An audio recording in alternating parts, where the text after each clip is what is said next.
जय श्री राम दोस्तों। अगर आप जनेवा में हो रही जो पीस वार्ता है उसको अगर आप शुरू से देखेंगे तो आप कहोगे कि यह वार्ता हो रही है या वार्ता का मजाक उड़ाया जा रहा है। ईरान का मजाक उड़ाया जा रहा है या यूएस का या इजराइल का या पाकिस्तान खुद अपना मजाक बनवा रहा है। शुरू से शुरू करते हैं दोस्तों।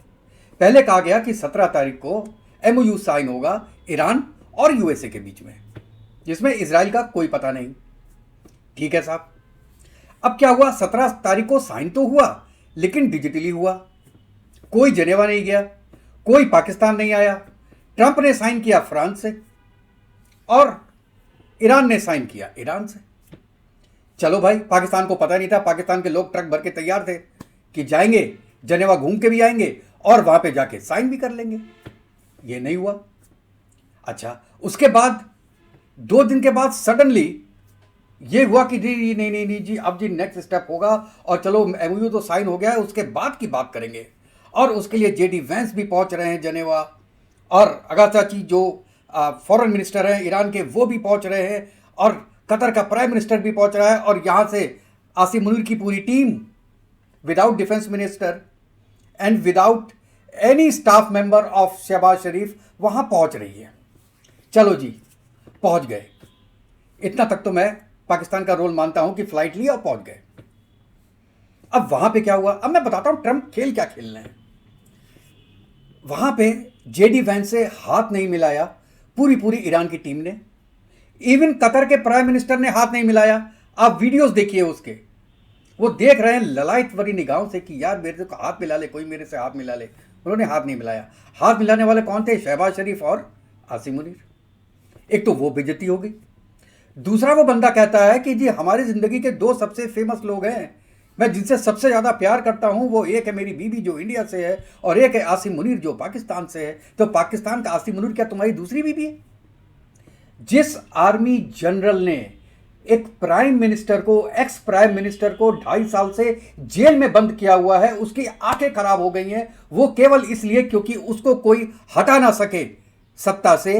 वो बंदा आंखों का तारा हो गया यूएसए के। यूएस की लेवल देखिए आप, लेवल अब किस लेवल पे जाके बात कर रहा है। उसने यही काम सीरिया में किया था, आतंकवादी को बैठा दिया वहां का प्रेसिडेंट बना के, और आसिम मुनीर उनका फेवरेट हो गया। अब ये बोलते हैं जेडी वैंस कि पिछले 3 महीनों में मेरी जितनी बात आसिम मुनीर से हुई है उतनी मेरी बात किसी से नहीं हुई। तो शहबाज शरीफ क्या कर रहा है वहां पे, प्राइम मिनिस्टर ऑफ पाकिस्तान? या तो बोल दो कि ये डिक्टेटरशिप है, खत्म हो जाए बात।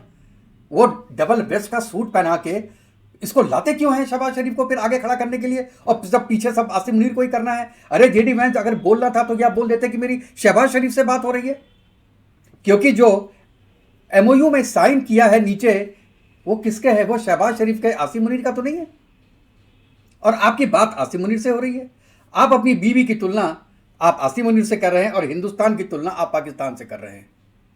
मुझे शक होता है आपके दिमाग में कि या तो आपके पास इतना माइंड नहीं है या ट्रंप के आने के बाद आपका माइंड ऐसा हो चुका है। अब देखिए, और हुआ कुछ नहीं। 80 मिनट की मीटिंग हुई, कोई निष्कर्ष नहीं निकला, और यह हुआ कि अभी नेक्स्ट मीटिंग होगी उसी दिन। अब बीच में आपके ट्रंप साहब ने बैठ के एक ट्वीट कर दिया कि अगर ईरान माना तो माना, नहीं माना तो हम बर्बाद कर देंगे। और जो टीम जनेवा आई हुई है वो उसको वापस अपना देश मिलेगा ही नहीं। इसका क्या मतलब? इसका मतलब है कि आप न्यूक्लियर अटैक कर दोगे। जो करोड़ों की पॉपुलेशन है, 9 करोड़ की पॉपुलेशन है ईरान की, वो खत्म कर दोगे। क्या कहना चाह रहे हो आप?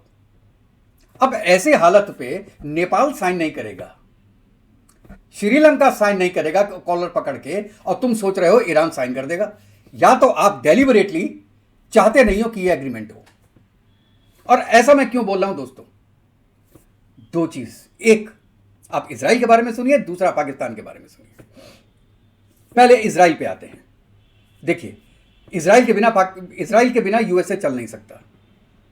जितने बड़े ब्यूरोक्रेट्स हैं, पूरे इंडस्ट्रियलिस्ट्स हैं, और लॉबी बहुत ज्यादा स्ट्रांग है इजराइल की यूएसए में।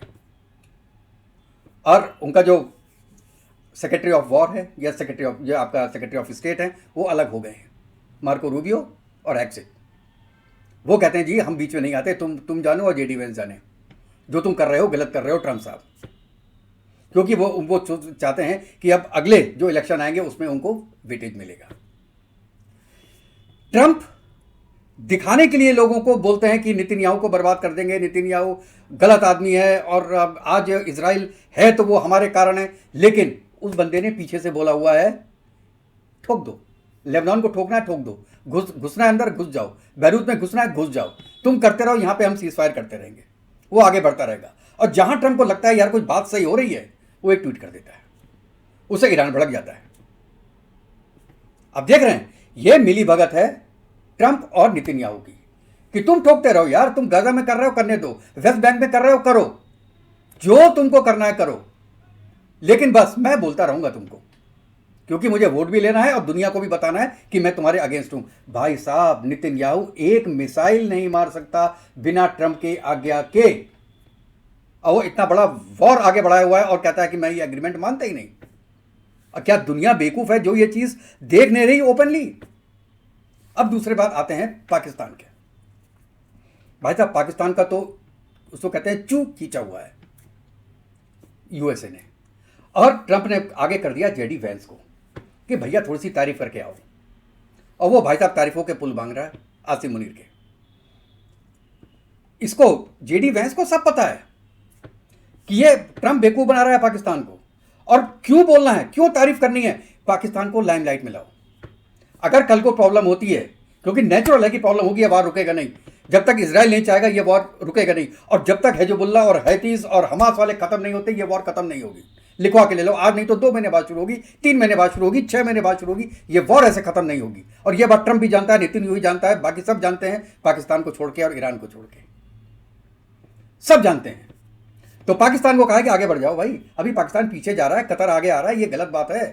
कतर तो हर जितने वॉर हो रहे हैं उसमें जो मीडिएशन कराया वो कतर ने बनाया। भाई साहब कतर ने हमको प्लेन भी दिया है, इसलिए कतर को मत फंसाओ, कतर को अब थोड़ा पीछे रखो, क्योंकि मेन तो कतर है, लेकिन कतर को पीछे रखो, पाकिस्तान को सामने लाओ। ये अपनी पूरी टीम लेकर सामने खड़े हुए उन्हीं की फोटो खींच रही है, पूरी फ्रेम में आपको दिखाई देगा आसिम मुनीर और शहबाज शरीफ और उनकी टीम, क्योंकि प्रॉब्लम आनी है और बाद में कह देंगे यार पाकिस्तान ने ठीक काम नहीं किया। जेडी वैंस एक बार बोल भी चुका है कि हम डायरेक्ट बात करेंगे तो ज्यादा बेटर है ईरान से, क्योंकि हम पाकिस्तान से कुछ कहते हैं, पाकिस्तान ईरान से कुछ बोलता है, वहां से इंफॉर्मेशन हमारे पास आते आते वो गलत हो जाती है या कोई एक्सरेट हो जाती है या वाइटल पॉइंट्स छूट जाते हैं उसमें, इसलिए हमने डायरेक्ट बात करनी शुरू की।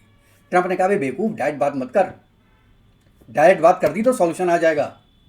अरे बेवकूफ सॉल्यूशन तो हम चाहते नहीं, हम चाहते हैं ये वॉर बढ़े, चलता रहे, ऐसे ही चलता रहे, सीज फायर चलता रहे, बीच में क्या होगा 3 4 5 महीने बाद 1 2 बम मार देंगे यार, मेरा 2 साल निकल जाने हैं इसके अंदर, उसके बाद अगला देखेगा नेतन्याहू देखेगा और ईरान देखेगा, या तू बन जाएगा तो तू देखेगा, तू कल आ लियो सोल्यूशन। इसलिए भाई साहब डायरेक्ट बात मत करो, पाकिस्तान के थ्रू करो।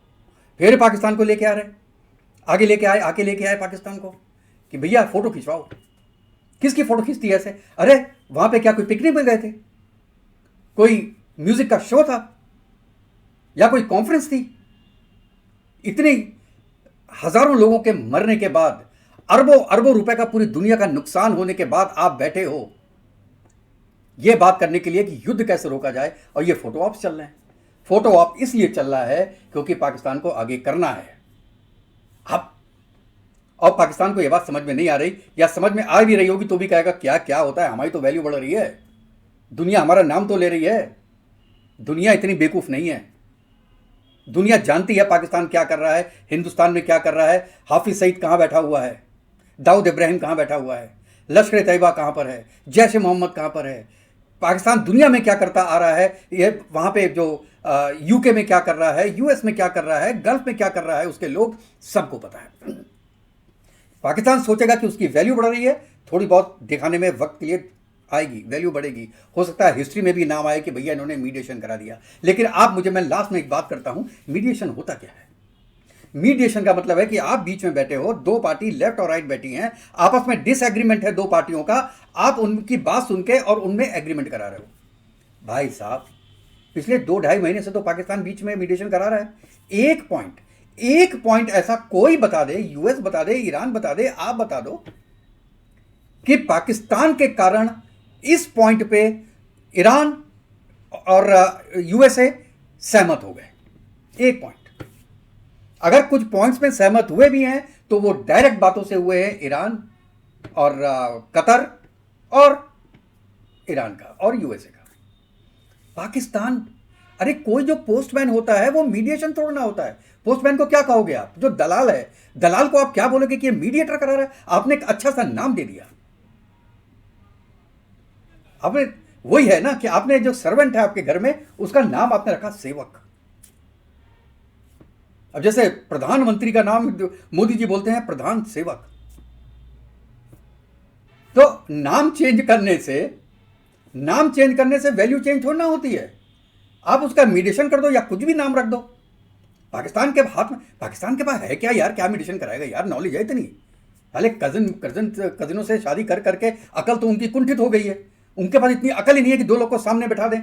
या तुम्हारा जो है जो पीओजे का है वो जल रहा है, वहां पे 100 की संख्या में लोग मर रहे हैं। बलूचिस्तान आप पे चढ़ा हुआ है, अफगानिस्तान आपके चढ़ा हुआ है, सिंध आपके पास चढ़ने की तैयारी कर रहा है, फाटा में प्रॉब्लम्स हैं, आपके पूरे पंजाब को छोड़ के पूरे देश में प्रॉब्लम है। तो वो आपको दिखाई नहीं दे रही। आपको दिखाई दे रहा है ट्रंप, और आपको दिखाई दे रहा है कि आपका नाम बढ़ रहा है। नाम नहीं बढ़ रहा। अरे आपका जब देश ही नहीं रहेगा तो नाम लेके क्या करोगे?